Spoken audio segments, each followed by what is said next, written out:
Assalamualaikum warahmatullahi wabarakatuh. Salam sehat bagi kita semua. Perkenalkan, nama saya Poppy Indrianti, SSI M.Pharm dengan NIDN 0330037211 dan NUPTK dengan nomor 166275065 Saya bergabung di Akademi Farmasi Bumi Husada sebagai dosen tetap sejak tahun 2020. Saya merupakan lulusan sarjana farmasi dan kemudian melanjutkan ke S2 dengan bidang yang sama, yaitu farmasi. Sebagai dosen, saya menjalankan Tridharma Perguruan Tinggi yang terdiri dari pengajaran, penelitian, dan pengabdian masyarakat. Dalam bidang pengajaran, saya mengampu mata kuliah farmakologi dasar yang merupakan mata kuliah wajib dengan bobot 2 SKS yang diberikan kepada mahasiswa semester 2. Mata kuliah ini terdiri dari 16 kali pertemuan dan setiap pertemuannya selama 100 menit. Adapun capaian pembelajaran dari mata kuliah farmakologi dasar ini adalah: 1. Sikap. 2. Menunjukkan sikap bertanggung jawab atas pekerjaan di bidang keahliannya secara mandiri. Yang ketiga, mampu melaksanakan praktik farmasi dengan prinsip etis dan peka budaya sesuai dengan kode etik tenaga teknis kefarmasian Indonesia. Di bidang pengetahuan, menguasai konsep teoritis farmakologi. Keterampilan umum, memecahkan masalah pekerjaan dengan sifat dan konteks yang sesuai dengan bidang keahlian. Terapannya didasarkan pada pemikiran logis dan inovatif, dilaksanakan dan bertanggung jawab atas hasilnya secara mandiri.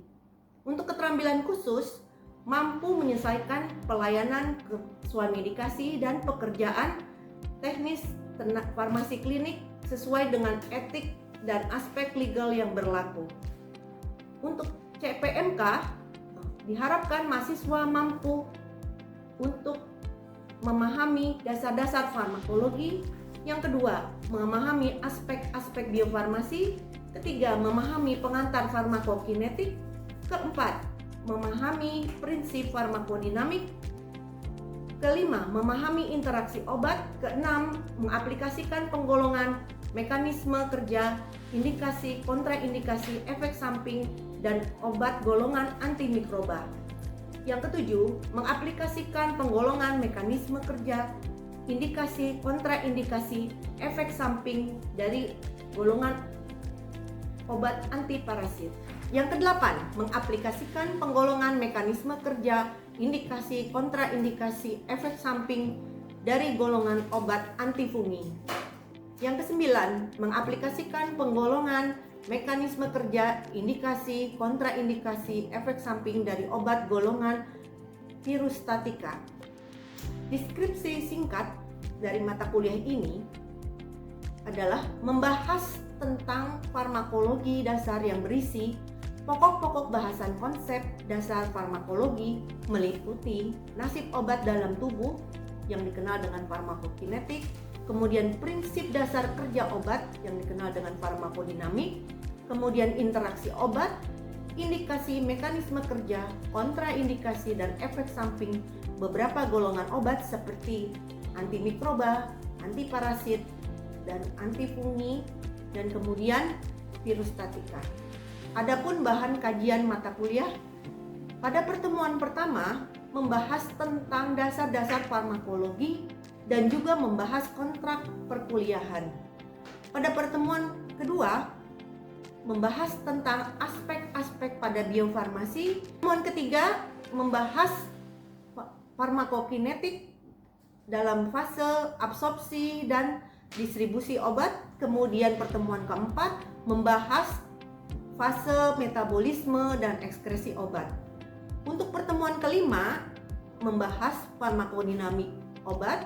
Pertemuan keenam membahas hubungan dosis dengan respon. Pertemuan ketujuh membahas interaksi obat. Untuk pertemuan ke-8 itu adalah ujian tengah semester, dan kemudian setelah itu dilanjutkan pertemuan ke-9 yang membahas penggolongan mekanisme kerja, indikasi, kontraindikasi, dan efek samping dari obat antibiotik. Kemudian pertemuan 10 membahas penggolongan mekanisme kerja, indikasi, kontraindikasi, dan efek samping dari golongan sulfonamida. Untuk pertemuan ke-11 membahas penggolongan mekanisme kerja, indikasi, kontraindikasi, dan efek samping antifungi. Pertemuan 12 membahas penggolongan mekanisme kerja, indikasi, kontraindikasi, dan efek samping anti-helmintik dan anti malaria. Kemudian pada pertemuan 13 membahas penggolongan mekanisme kerja, indikasi, kontraindikasi, dan efek samping dari golongan anti amuba. Untuk pertemuan 14 membahas penggolongan mekanisme kerja, indikasi, kontraindikasi, dan efek samping dari antivirus. Pada pertemuan 15 membahas penggolongan mekanisme kerja, indikasi, kontraindikasi, dan efek samping dari anti-TBC dan anti-lepra. Pada pertemuan 11 ditutup dengan ujian akhir semester. Adapun referensi yang saya pakai atau saya gunakan adalah Goodman dan Gilman, Dasar dari Farmakologi Terapi volume 1 dan 2, edisi 10 dengan penerbit Buku Kedokteran. Yang kedua adalah Farmakologi Dasar dan Klinik volume 1, edisi 12, penerbit Buku Kedokteran. Kemudian yang ketiga, Farmakologi Obat-obat Penting dalam Pembelajaran Ilmu Farmasi dan Dunia Kesehatan tahun 2022, penerbit MNC Publishing.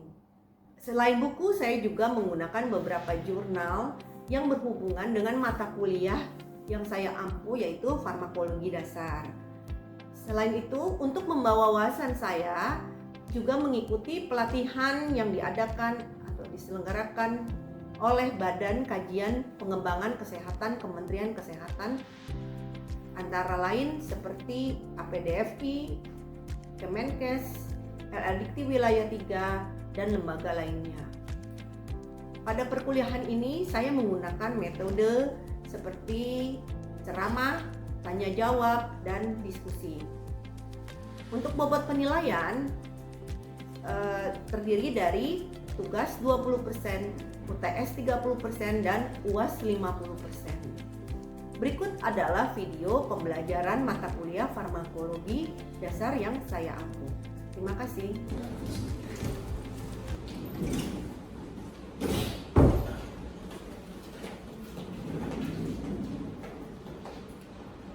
Assalamualaikum warahmatullahi wabarakatuh. Waalaikumsalam warahmatullahi wabarakatuh. Oke, selamat siang. Siang. Gimana, udah makan semua? Alhamdulillah. Belum ngantuk kan? Belum. Jangan ngantuk ya. Karena hari ini kita akan belajar tentang masih lanjutan dari yang kemarin ya, tentang farmakologi dasar ya. Kemarin di pertemuan kemarin itu, sebelumnya kita mulai mungkin kita absen dulu ya. Saya pengen tahu nih siapa aja sih yang masuk hari ini. Baik, saya sebutin nanti kalian hadir gitu ya. Desi hadir Bu. Ya. Citra hadir Bu. Fadil Hadir. oh hadir, oke. Wah, kamu ngantuk ya. Oke, Hanifah oke. Kayla hadir, oke. Lukman Hadir Bu. baik ya. Udah ya, jadi tadi hadir semua ya, mahasiswa yang hari ini. Baik, untuk sebelum kita mulai, kalian masih ingat nggak pelajaran minggu lalu? Masih? Masih, bener nih, saya tanya nih. Ya, oke, apa aja pelajaran kemarin minggu lalu? Tentang apa kita belajar? Ada yang, ayo. Penggolongan obat, baik. Penggolongan obat. Masih ingat apa aja penggolongan obat? Ya, sebutin.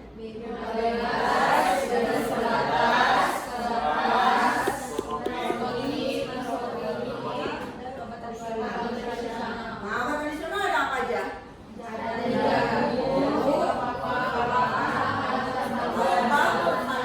Oke, udah. Berarti kalian kemarin masih ingat ya pelajaran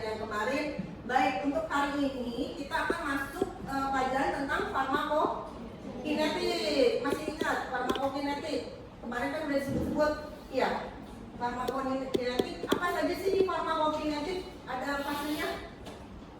Ada yang bisa? Saya Bu, Baik, silakan. ada absorpsi, metabolisme, distribusi, sama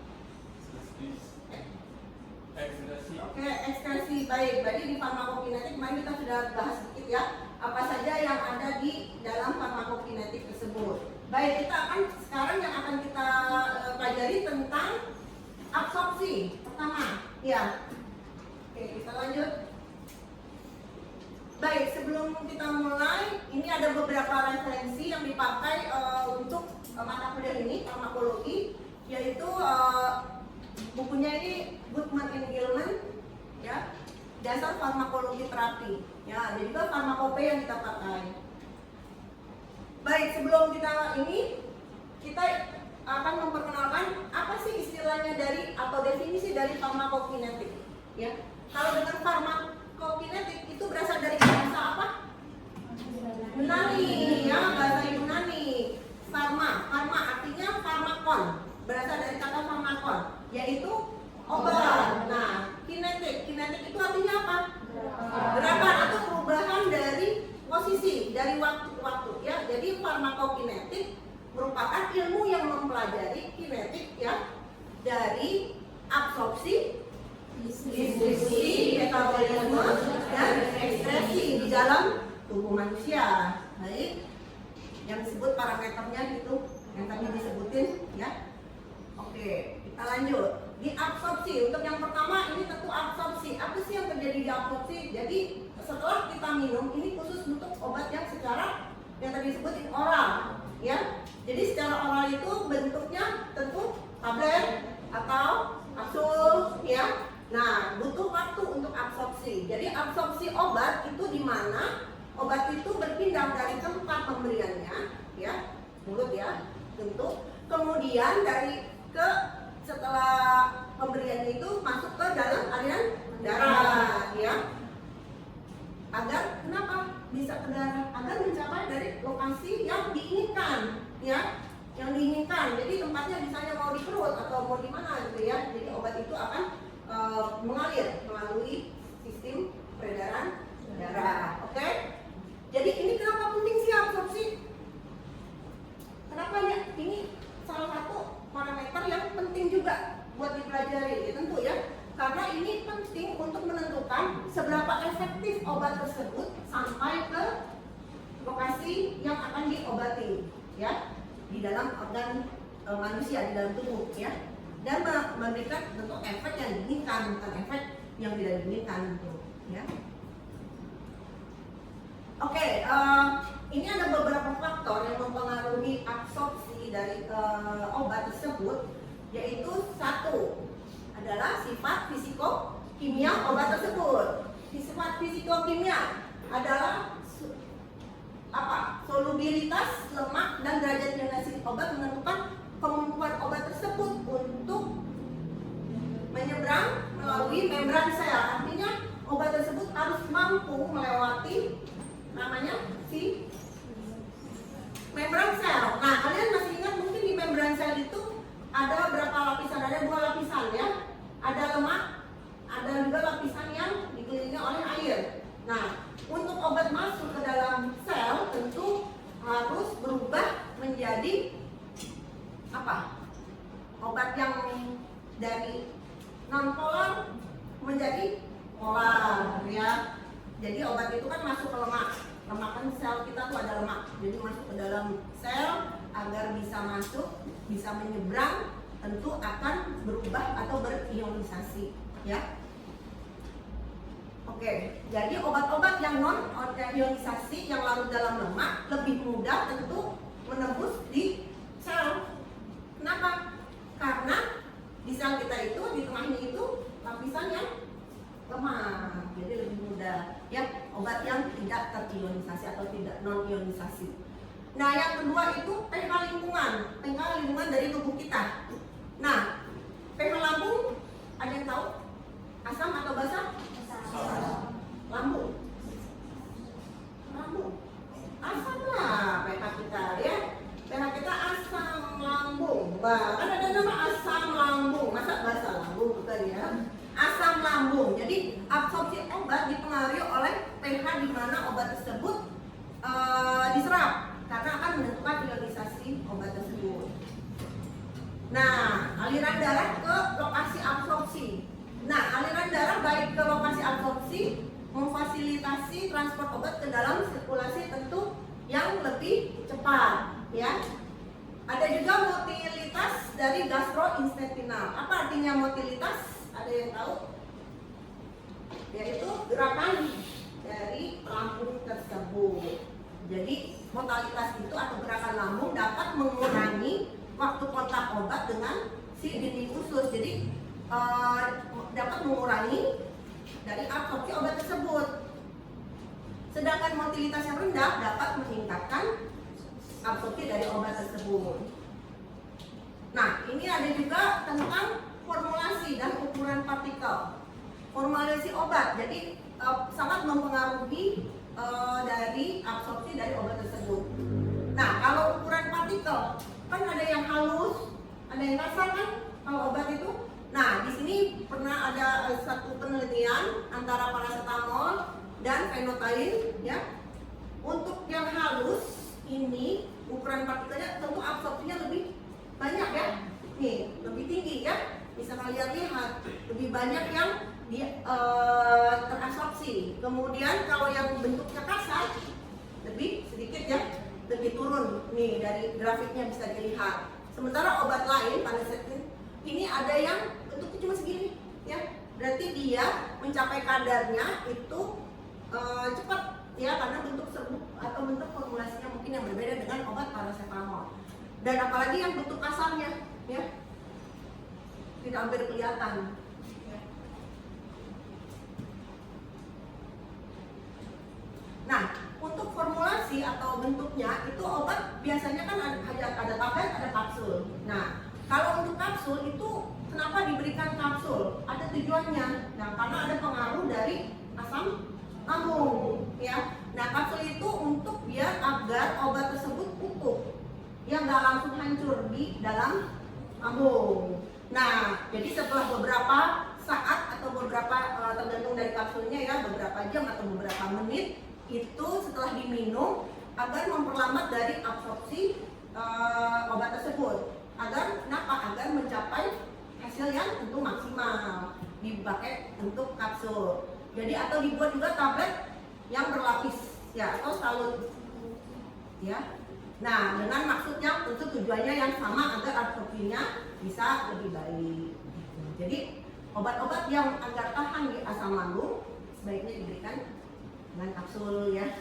Jadi supaya tahan. Kalau tablet itu langsung hancur ya kan. Jadi kalau di lambung tuh tentu obat itu akan dari yang utuh tentu akan pecah ya, akan membentuk suatu pecah-pecah granul ya sampai halus ya. Baik, ini ada juga tadi ukuran partikel udah, larutkan dalam lemak, kecepatan disolusi dari tablet ya. Jadi pelepasan zat aktif dari obat tersebut ya dibutuhkan suatu disolusi atau kecepatan berbanding lurus dengan luas permukaan. Jadi setelah obat yang pecah tadi saya sebutin menjadi granul dalam saluran pencernaan atau organ, maka luas permukaannya akan semakin besar juga. Jadi disolusi obatnya juga akan semakin besar. Baik. Nah, tadi yang pelarutan air juga sudah dibahas ya sama lemak ya. Kemudian ionisasi, jadi obat-obat itu dalam bentuk non ionisasi ya, asam lemah dalam pun basa lemah.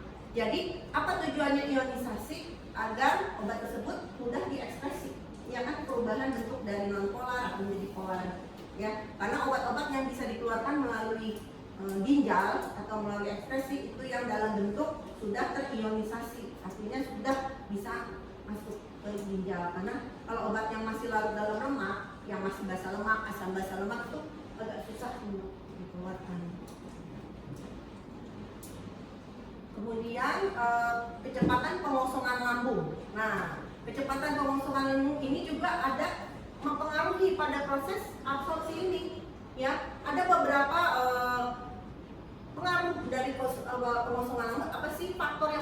mempengaruhi pengosongan lambung? Ada yang tahu? Ada yang tahu? Coba angkat tangan nggak apa-apa. Yaitu tergantung dari jenis makanan, ya benar ya. Jenis makanannya apa? Padat atau cair? Kalau cair itu cepat kan? Cepat ya, karena nggak perlu penghancuran ya. Kalau padat itu butuh waktu minimal 2 jam di dalam lambung, maksimal bisa 4 atau 5 jam baru itu lambung kosong. Nah itu mempengaruhi dari absorpsi. Nah kemudian juga perlu memakan. Semakin banyak kalian makan, ini semakin lama dong. Ya kalau kalian makan terus ya. Siapa yang suka makan di sini? Saya. Terus yang lagi kopi. Oke. Jadi kalau makan terus nggak ada henti, yang lama-lama nggak bisa diabsorpsi, ya. Jadi nggak kosong-kosong tuh lambungnya. Nah jadi semakin banyak konsumsi, semakin juga waktu yang dibutuhkan akan lama, ya. Nah kemudian kondisi medis si pasien tersebut, ya, ini mempengaruhi absorpsi. Ya, contohnya mungkin lambungnya lambat untuk berkontraksi, ya, atau yang tadi motilitasnya, pergerakannya, sehingga menghambat proses pengosongan lambung tersebut, ya. Nah itu dikenal dengan ada istilah medisnya seperti gastroparesis, ya, jadi lambungnya lambat bekerjanya. Jadi untuk kosong waktunya lambat, ya. Oke. Nah tadi pengosongan lambung, ya. Oke, ada juga motilitas dari usus. Tadi kan motilitas gastrointestinal, ya, kita sebutkan. Jadi usus ini juga mempengaruhi dari absorpsi, ya. Usus ini ada yang tahu, kalau lambung bersifat asam, kalau usus bersifat basah, ya. Jadi ini kontradiksi, ya. Jadi obat-obat yang larut atau yang tahan asam itu mungkin akan terionisasi di basah, ya. Obat saja bersifat asam akan terionisasi di usus karena dia berubah bentuk iklim istilahnya, pH-nya, ya.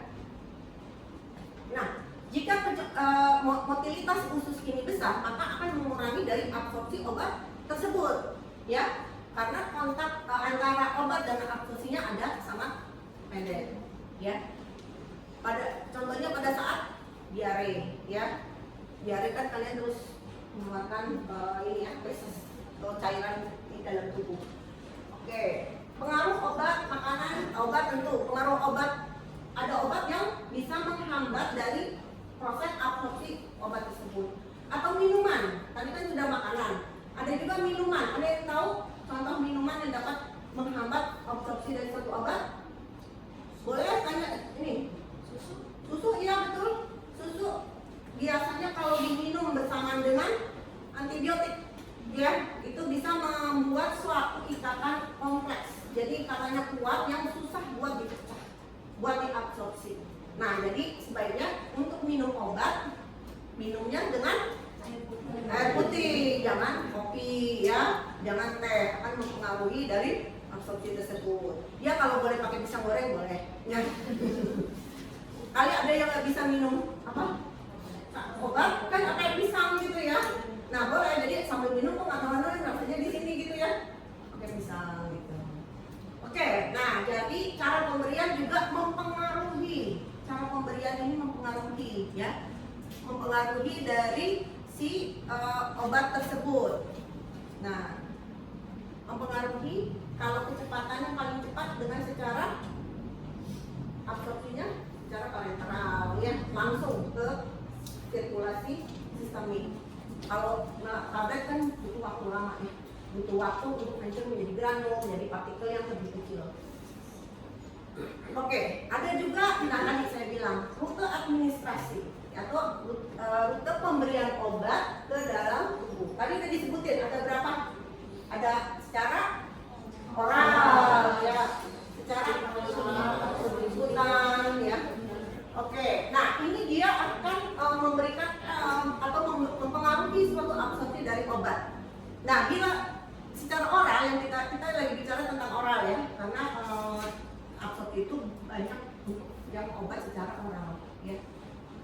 Nah, ini diberikan secara oral dapat mempunyai atau efek yang disebut first pass metabolism di hati. Jadi sebelum itu obat sampai ke darah, dia sudah mengalami suatu metabolisme dulu di hati, ya. Jadi kalau udah ada metabolisme duluan, artinya kadarnya akan berkurang. Ya, yang untuk diabsorpsi itu kan berkurang gitu yang di dalam darah. Ya. Nah, rute yang lain bisa diberikan ya. Mungkin ada yang mau tanya sampai ini sebelum saya lanjutkan? Saya bertanya Bu, Oh ya, silakan Miss. bagaimana cara obat untuk menghindari dari first Pas effect itu ya. Baik, gimana cara ya obat tadi gimana kira-kira? Nah, tadi saya disebutkan kalau secara oral tentu akan mengalami absorpsi dan mengalami cepat first metabolism ya. Nah, dengan cara pemberiannya berbeda, bukan secara oral gitu. Bisa juga secara parenteral yang menghindari dari supaya tidak di metabolisme di dalam hati. Jadi bisa secara subkutan ya atau sublingual ya di bawah lidah. Nah, itu supaya menghindari dari burst fast effect ya. Ya, bagus ya, Miss, pertanyaannya. Kemudian baik. Nah, tadi sudah disebutkan ya, apa sih first class effect? Itu suatu fenomena di mana obat diberikan secara oral mengalami metabolisme di hati. Ini sering keluar ya di ujian. Ya, ingat-ingat nanti ya. Jangan lupa di ujian pasti ada keluar tentang fenomena ini ya. Nah, kalau di sublingual tadi kan sudah disebutkan, artinya di pemberian obat di bawah lidah ya, di bawah lidah. Belum masuk kan nih? Di bawah lidah. Jadi obat yang sangat larut dalam lemak cocok buat si sublingual ini. Karena kenapa? Luas permukaan absorpsinya sangat kecil ya. Jadi absorpsi obat langsung melalui rongga mulut kadang-kadang diperlukan bila mana respon yang sangat cepat diperlukan. Jadi kalau biasanya tuh obat-obat nitroglycerin, obat buat jantung ya langsung di bawah lidah biar cepat ya. Karena kalau udah suatu keadaan di mana kena jantung itu kan harus cepat tindakannya ya, berpacu dengan waktu ya. Tadi banyak. Jadi materi hari ini tentang absorpsi ya. Kemudian sebelum kita akhiri saya akan beri tugas nih. Ya. Wah, semangat ya diem nih. Diem nih senang apa? Ya tugas lagi gitu ya. Enggak. Jadi tugas kelompok, tugas mandiri ya. Kalian mencari jurnal tentang farmakokinetik tentang absorpsi. Ya. Kalian rangkum apa saja sih di jurnal tersebut tentang ini ya, tentang makalah absorpsi. Itu sih yang akan jadi tugasnya untuk minggu depan bisa ya? Bisa ya. Oke. Baik, untuk materi hari ini saya akhiri dulu. Terima kasih semuanya. Wassalamualaikum warahmatullahi wabarakatuh.